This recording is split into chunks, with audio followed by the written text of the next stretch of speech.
Today's presentation is going to be on how to make killer sales copy. Alright? I used to do these presentations in 2013, and then I found that, you know what, it's got to be something that you can learn from, that you can take away and use it for the future. And I've got to tell you how it started, because there's always a method for my madness. Alright, so last week Aidan gave me his new copy for Wealth Builders Club, and I had to read through it. And basically, when I was reading through it, I was thinking, you know what, Aidan can drive a Lamborghini, he can drive he can smoke $30,000 cigars with Mark Ford. He can do anything, and it still won't sell me the product. And that's one thing at FSP, you know, proof, promise, push. But there's one thing that is just missing, where why must I get involved with you rather than you've established yourself, so why me? You see? So I think you know where I'm going with this. Rachel, I'm sure you know exactly where I'm going with this. Corin's got it. Health kind of has it. When I joined the company, I read a promo from Retirement Millionaire. He's got it. And now it might be something to incorporate into your writing. All right? So I read the sales copy that Aidan wrote, and then I was saying, hold on, I'm going to read 100 sales letters. And I did that. I got home 5 o'clock at night, and I read through 100 of the best sales letters in the world that have made millions of dollars. All right? And I just started writing notes. I don't know why I did it, but there was a reason. So that's what I'm going to start with, right? So the credibility was there, the proof was there, but the reasons to trust was not there, and the awesome benefit was there for the product, because we were always talking about benefits. But at the end of the day, it's more about benefits for yourself than what's in the product, all right? Okay, so I'm going to start with this. People are dreamers. People are dreamers. We dream of a better life. We dream of no problems. We dream of no fears. And deep down, every decision grows out of these dreams, right? We always have, what do we want to do in life? And then we take action or we don't. When we're a kid, we want to be, what, ballerinas, astronauts, soccer players and all that. But at the end of the day, how much effort did you put in to actually achieve it? You see, so the dreams were there, but the action wasn't there. And the same applies today. People want to get rich, but they don't want to do anything. And so they dream it. But now we need to show them how their dream can be a reality in an easy way. So what do marketers do to help them achieve their dreams? They tap into those dreams by helping them imagine what they already want. That is a powerful, powerful word, imagine. All right? I can just say imagine. And one person who got it right was John Lennon. His CD was actually called Imagine. Imagine all the people, imagine there's no. Okay, so one of the most powerful words to start any sales letter or copy that I saw through the sales letters I wrote was imagine. Okay? Imagine the personal power you'd have. Imagine the personal power you'd have. You could wake up naked in any city, and within 3 years, you'll once again be a millionaire. Imagine. It's nice. With the power of imagination, you can create feeling that is a must in any sales copy. And to do that, with imagine, you've got to use one word that we are not using. So we're using feelings, we're using emotion, but one thing that we're not using is a deeper meaning, and that is empathy. Empathy is something that we should incorporate into our sales letters, into our copy, into everything that we write. Not only marketing, but our actual sales copy. Because at the end of the day, you're establishing a relationship with people. All right? You are finding yourself. So before, when I was writing for FSP in 2013, it was KPIs. I've got to get this out the way. I've got to get this out the way. Tick, tick, tick, right? It was a job. But the thing is, once you've established a relationship with your people, it doesn't become a job anymore. It becomes where you need to keep communicating with them. You need to keep the relationship going. They need to know who you are as a person, right? So when I started, there were a lot of anecdotes and jokes and all that, but then it became deeper than that. It became, let's stop being funny and let's be more personal. When we go to a restaurant, we're not going to just crack jokes all the time. We're going to have conversations. So that's what we do. So the ability, I'm going to give you the definition of empathy. The ability to understand and share the feelings of another. All right? Next to physical survival, the greatest need of a human being is psychological survival. To be understood, to be affirmed, to be validated, to be appreciated. Does that make sense? I'm going to say that again. To be understood, to be affirmed, to be validated, and to be appreciated. This obviously comes back to the word ego, or ego. Ego is Greek for I, myself, all right? We see the world in terms of how it relates to us personally. So when your copy asks someone to do something, it must also answer the unspoken question, what's in it for me? Obviously you know this. So on a deeper level, the question might be, how does this give me feelings of personal worth? Right? Personal, inside. So I've got to tell you, I'm going to say those words again: to be understood, to be affirmed, to be validated, to be appreciated. Now I want you to understand this, because this is human nature that we're talking about. Because the proof is, let's be more modern. The selfie, for example. Some people take selfies every single day, the same position, different clothing, and what makes that selfie different to the other? There is something about that selfie that either you want to be validated, you want to be affirmed, you want to be acknowledged, you know, and it's been going on for many years, the selfie. Then we have capitalism and Maslow's hierarchy of needs. You got the wants, you got the needs, you got the wants, you got the ego, and then you've got the self-actualization. So the ego is, I've got the best car, I've got the best house, I've got all of these things, right? Then self-actualization is to the point where, for example, Bill Gates says, give $20 billion to a charity, but don't tell anyone. You don't get more self-actualization than that, where you say, don't mention my name in the press. To get to that stage is phenomenal, all right? Then there's bragging. How many stickies does she have compared to him? It's out there. It's happening right now. Pick and Pay's nailed it, you know? So stupid. I spent 250 Rand, and I actually found another 50 Rand just to get stickies. Stupid. Honestly, I think I've even got one in my pocket. Come on! Something that's like, what, 10 cents, 20 cents? And we spend 150 Rand just to get one. Anyway, yeah. So that's the form of bragging that's coming. Then there is humble bragging. This is something people don't know that's going on. Celebrities.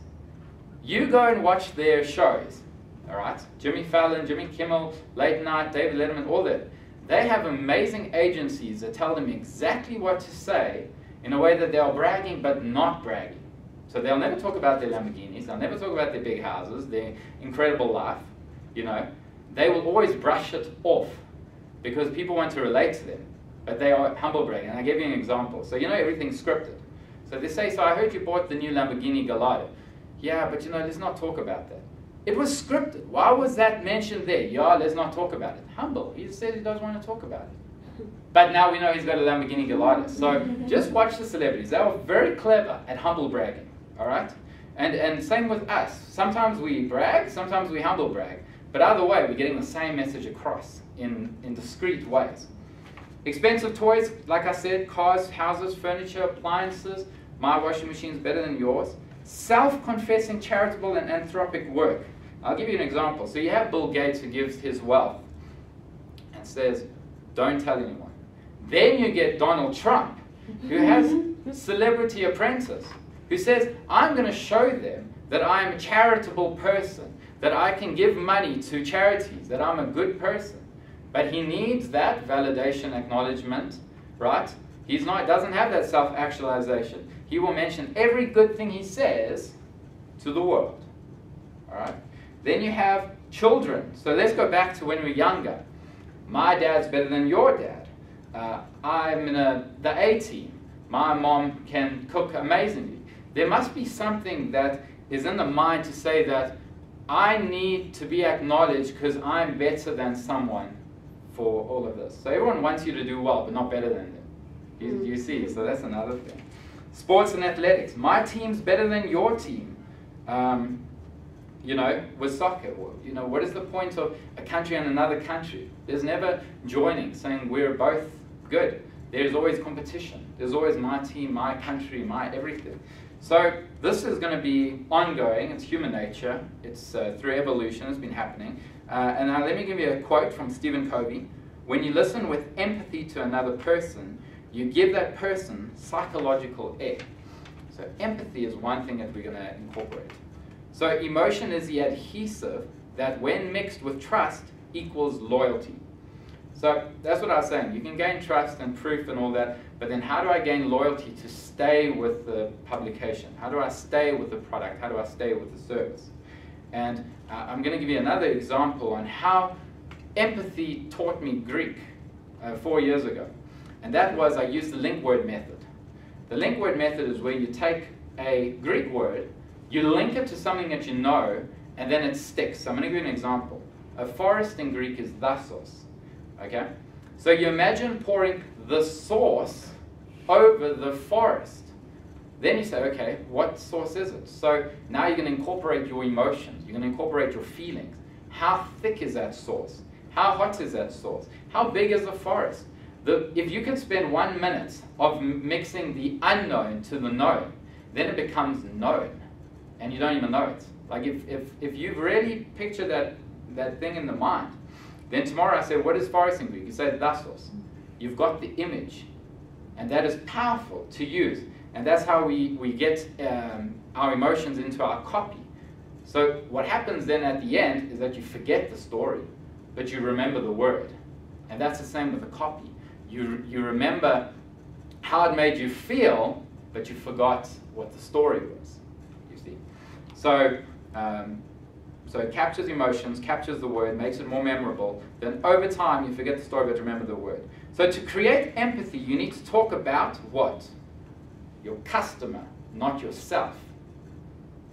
Okay?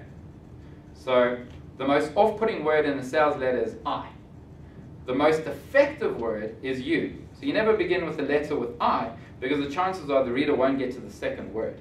It all comes down to selling benefits. Your prospects are not interested in the features of the products and services, but in how the products and services can benefit them internally as well. Okay? I'm going to give you a super selfish example. I'm going to give you an example because we've done the biographies, okay? And I hated writing this, to be honest. Like, I want to shoot myself. But you've read my biography, so I'm now going to turn it into a more selfish way. Hi, I'm Timon, selfish Timon. First thing, the question, who are you? Okay, who are you? So also the question is important, how you word it. Who are you? So I'm Timon Rossolimos. I'm a professional trader with more than 12 years of trading experience. I run a trading service with more than 27,000 readers, where I tell them the best trades and information in the market. I'm also a trading mentor and the top-selling author of 7 books, and I also run a trader services, Red Hot Storm Trader, where I tell people where to get in and out of their trades. Selfish, terrible. I felt terrible just saying that, okay? And you should. It gives you good credibility, though. It brings credibility, it brings trust, and it brings I'm better than you. You see, but that's not how we want to go approach it. Just the way celebrities do it. So, how about this? So, Timon, thank you for being here. Can you tell me a little bit about yourself? Just the difference between the question of who are you and can you tell me a little bit about yourself? It's the same question, but it's less. It's Softer. Yeah, it's softer. So, subtle, humble bragging, Timon. Well, in a nutshell, I'm a trader, author, but more importantly, I'm a loyal friend and life coach to more than 27,800 readers from my free e-letter called Trading Tips and a trading service called Red Hot Storm Trader. I mentioned every single thing I did with the selfish one in a subtle way. I am a loyal friend to 27,000 readers. Do you see how soft that became when I said the same thing? But by saying the second part, you might have a little bit of respect for me, you know, rather than, oh, this guy. Arrogance, yeah. Blowing his top. Arrogance, exactly. So I'm going to give you an example. Tony Robbins, finance author, self-help and professional speaker and actor. So last year, I went to one of the summits. Tony Robbins got on stage, and he said, okay, anyone in this audience can stand up on this stage, so there were thousands of people, and I want you to tell me about your business, sell your business to me in 60 seconds, okay? So he chose one of the ladies got up stage, and he said, but wait, there's going to be a trick. I want everybody to stand up. So everyone stands up and says, Now, in 60 seconds, if everyone's standing, they're interested in your business. At the end of 60 seconds, if everyone's sitting, then it means that they're not interested. Wow. So I don't fall for any of this stuff. So I'm listening to her, and there's amazing benefits and products and all that stuff, and I sit down within 20 seconds. All right? Hi, I run this, I do that. Just like the selfish way I was going about it. Then Tony Robbins said, okay, look at the audience. 75% people sat down. That's not good. So then Tony Robbins says, can I give it a go? All right, so everyone stand up, and he started speaking. And I'm like, I'm not going to fall for this. He's a marketer, he's good at empathy, he's good at all these things. 60 seconds. At the end of those 60 seconds, I was standing. Everyone was standing. I didn't see one person sit down. And that 60 seconds seriously felt like 3 seconds. He mentioned nothing about himself. He mentioned nothing about his product. He mentioned nothing about, I don't even know who he is. He just spoke about me. That was powerful, you know, and it wasn't just get rich and all this stuff. I don't know what it was, but it was a hypnosis. The entire crowd was standing up. I really wanted to sit after 20 seconds. 60 seconds went so fast, I could have heard him for hours and I would have still been standing.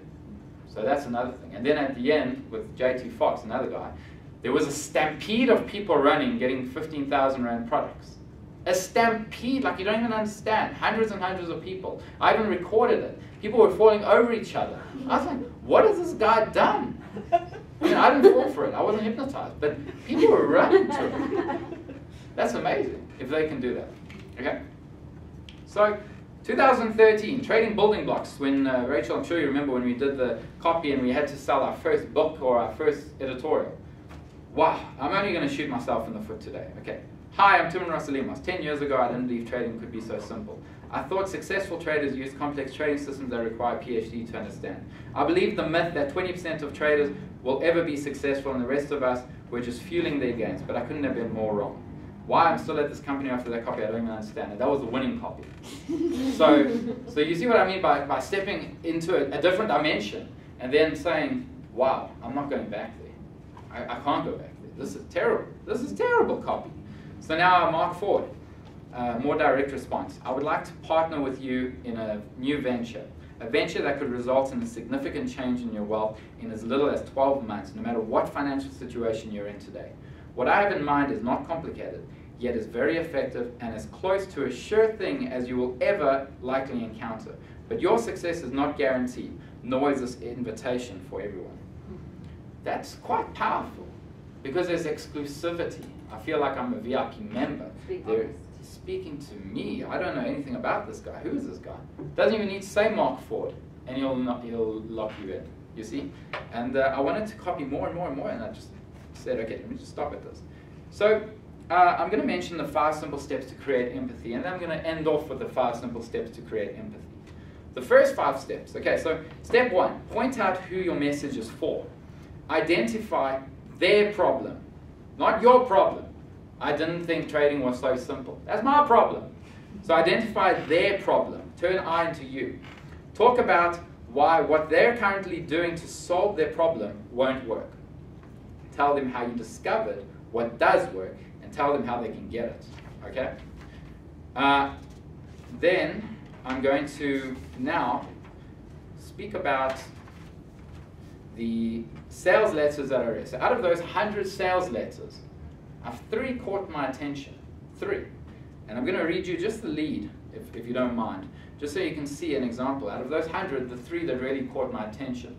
One of them, I'll tell you just now, but I'll tell you about one of them. I can't believe it. Dear friend, let me ask you a few questions, sort of personal, I guess, but something that you've got to be thinking about since you're reading this letter today. We're generating $150,000 in cold, hard cash in 1 week. Would that change your life?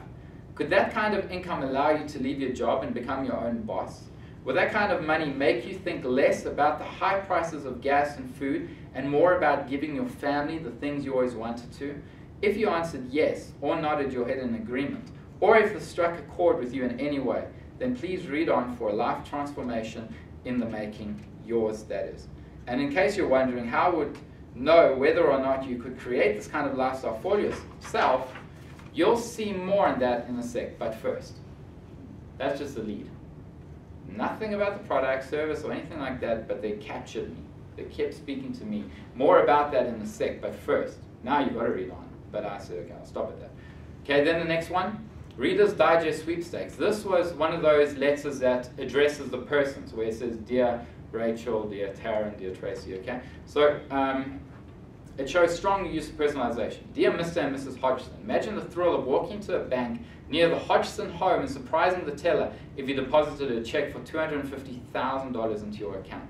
And think of the look on your faces of your Westchester neighbors if you drove down Johnny's Way in a brand new car, a car you completely paid for in cash. Or how would you like to start out from Philadelphia International Airport on an around the world vacation, your pockets bulging with spending money? These dreams could come true, because your sweepstakes deposit slip gives you the chance to win a grand prize of $250,000. Your choice Reader's Digest $1 million sweepstakes, a mailman from your Westchester post office may soon be knocking on your door with a check for $250,000.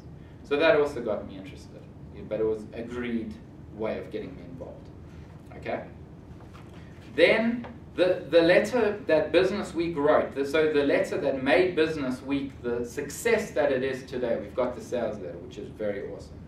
I read to the end of those 100 letters, and I didn't even consider this as one of them. And at the end of that 100, I couldn't help but think of this one. So the fact that it actually brought me back to the sales letter is very powerful, and things I can relate a lot to this. So let's see. Okay, so dear colleague, hasn't it happened to you in business? It sure has happened to me. Let's say you go into a meeting, everyone's present, has a lot to say, ideas, opinions, news. Finally, you put in your own 2 cents worth, you mention something you've just heard, only to discover that everybody else has known about it for days. So you find yourself saying, damn.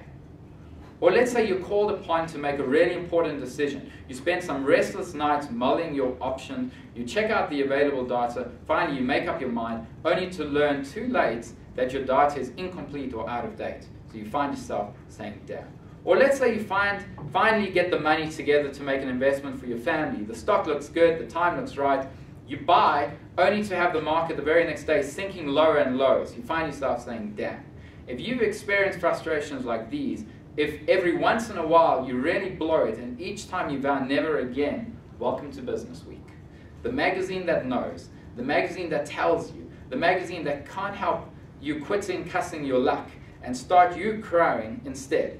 No other business reading so succinctly, so thoroughly, and so reliably gives you the information you need week in and week out to keep on top of the people you work with, the job you handle, and the security you're building for yourself and your family. With this letter, I invite you to join the executive elite of this country as a subscriber to Business Week to save yourself or your company an immediate and impressive $37.37, and in the bargain to receive free, without compliments, a privately printed new handbook for your desk that could be among the most important volumes you've owned in all your business career. More about your free gift in a moment. First, let me tell you. That is powerful because I could relate so much to it. Maybe you can't, but that's the one that grabbed me the most. And the thing is, I'm subscribed to Business Week. I'm subscribed to it. After reading this, I wanted to subscribe to it again. That's incredible. To actually get me to subscribe to something I'm already subscribed to. I wanted to actually pay more money because there's got to be something else to it, you see. So something to aspire to. Gary Halbert, he wrote just one-page sales letter that brought 7.3 million orders and generated $37 million in cash sales. And it's still bringing profits today. All right? So just something to consider in the future with the writing. So with your e-letter, with your sales copy, with marketing, is you speak to you speak to your audience, but you also feel that person's, you go into their shoes, which is more important. Once you go into their shoes, then they will say, okay, I've got to read on. This is the reason why I'm subscribed. Keep reminding them. The marketing copy should sell them to the e-letter, but then the e-letter should be a way to keep them on board, rather than this is what you get, you're getting all these tips. Remind them. So you've subscribed to Tax Bulletin because it reminds them back to that copy that keeps it.